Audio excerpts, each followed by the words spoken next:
بسم اللہ الرحمن الرحیم۔ السلام علیکم معزز طلباء کرام، آپ سب کیسے ہیں؟ آج ہم تفسیر بیضاوی کے سبق نمبر 179 کو پڑھیں گے۔ آج کے ہمارے سبق کا عنوان ہے دو مسئلوں کی وضاحت۔ آج کے ہمارے سبق کی عبارت وَاسْتُدِلَّ بِهِ عَلَىٰ قبول توبۃ زندیق سے شروع ہوتی ہے۔ آئیے سب سے پہلے عبارت پڑھ کے اس کا ترجمہ کرتے ہیں، اس کے بعد اس کی وضاحت کی طرف بڑھتے ہیں۔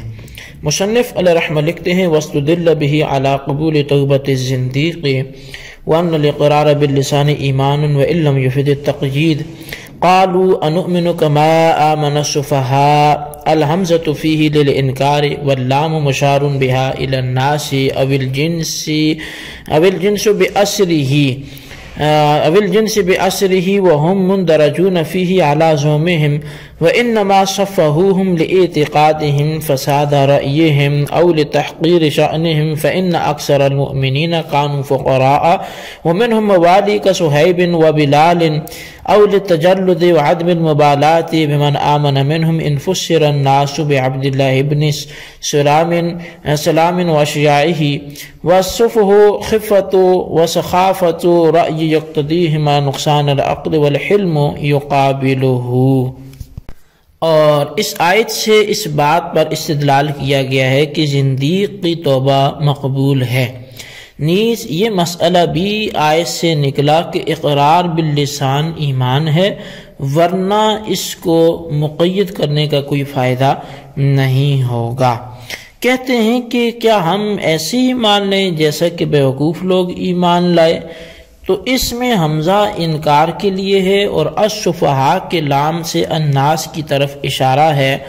یا پوری کی پوری جنس سفہاء کی طرف اشارہ ہے، اور منافقین کے خیال کے مطابق ناس بھی اس میں شامل ہیں، اور منافقین نے مومنین کو صفی اس لیے ٹھہرایا کہ وہ انہیں نادان سمجھتے تھے، یا تحقیر شان کی وجہ سے کیونکہ مومنین فقراء تھے اور بعض ان میں سے آزاد کردہ غلام بھی تھے، جیسے کہ حضرت صہیب، حضرت بلال رضی اللہ تعالیٰ عنہ۔ اور اگر الناس کی تفسیر حضرت عبداللہ بن سلام اور آپ کے ساتھیوں سے کی جائے تو ان کا بے وقوف کہنا اظہار جسارت کی وجہ سے تھا،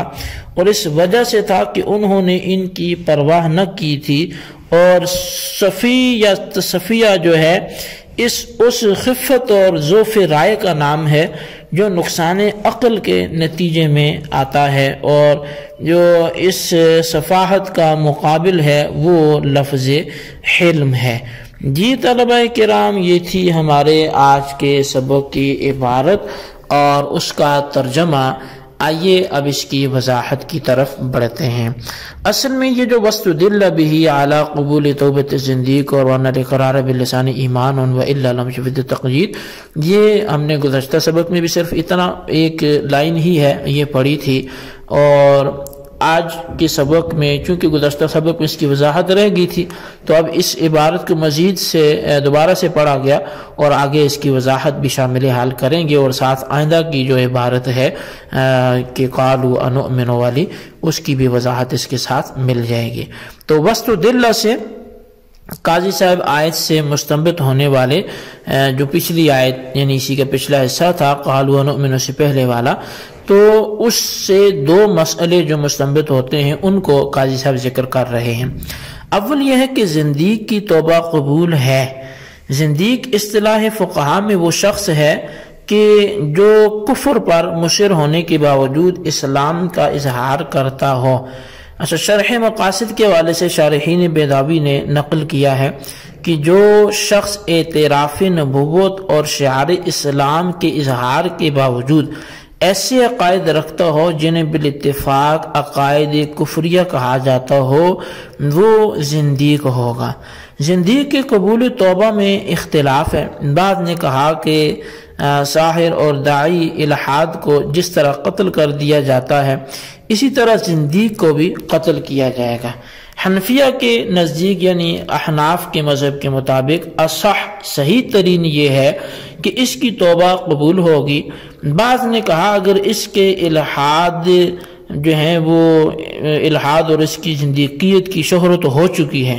پھر تو اسے قتل کیا جائے گا، ورنہ اسے قتل نہیں کیا جائے گا۔ اچھا، قبول توبہ کی دلیل یہ ہے کہ منافقین بھی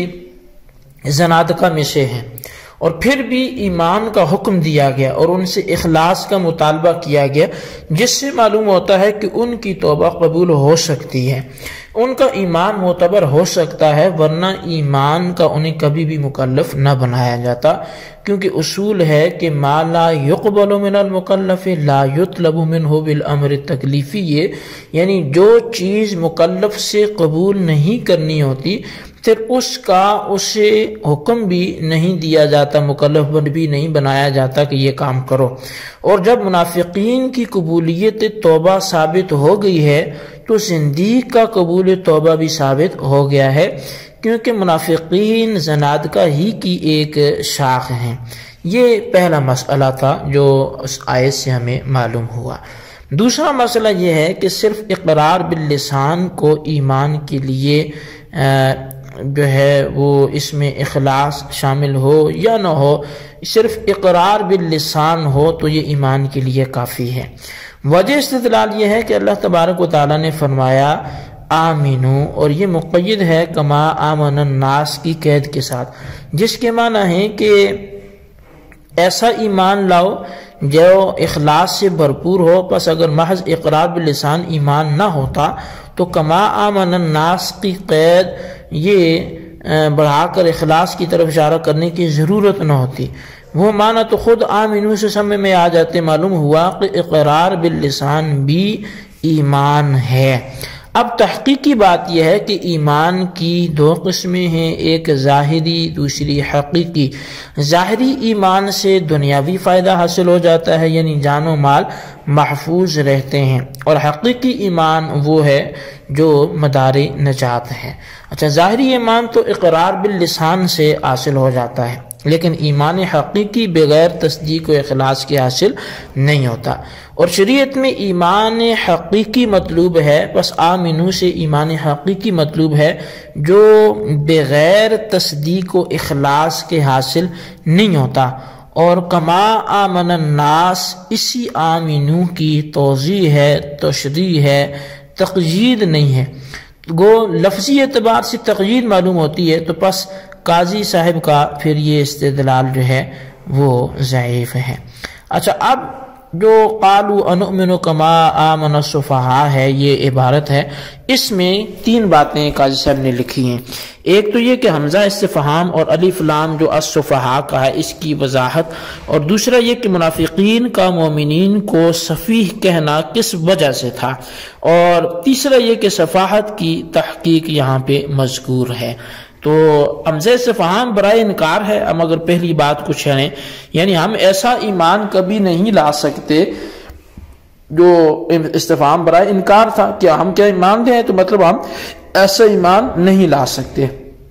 الف لام میں دو احتمال، ایک عہد خارجی کے لیے ہو، دوسرا یہ ہے کہ جنس کے لیے ہو۔ اگر عہد خارجی کے لیے ہو تو اس سے الناس کی طرف اشارہ ہوگا، خواہ الناس سے متعین افراد مراد ہوں یا جنسی معنی مقصود ہوں، اور اگر الف لام جنسی ہے تو اس سے جنس سفہاء مراد ہوگی، اور اس میں منافقین کے گمان کے مطابق الناس بھی شامل ہو جائیں گے، کیونکہ سفہاء سے منافقین کے نزدیک اصل مقصود وہ وہی تھے۔ اور انما صفہوہم سے جہاں سے تسبیہ کی وجوہ ذکر فرما رہے ہیں کہ انہوں نے مومنین کو جو ہے وہ دو وجہ سے صفاحت کی طرف منسوب کیا۔ اول یہ کہ اپنی فساد رائے اور اختلال نظر کی وجہ سے انہوں نے یہ سمجھ لیا کہ ہم جو عقائد رکھتے ہیں اور جس حص پر ہم چل رہے ہیں وہ اپنی جگہ پر بالکل برحق، اور مومنین جن عقائد پر قائم ہیں تو وہ ان کو دیوانے لگے اور پر انہیں ناقص العقل اور فاسد الرائے سمجھ کر صفاحت کی جانب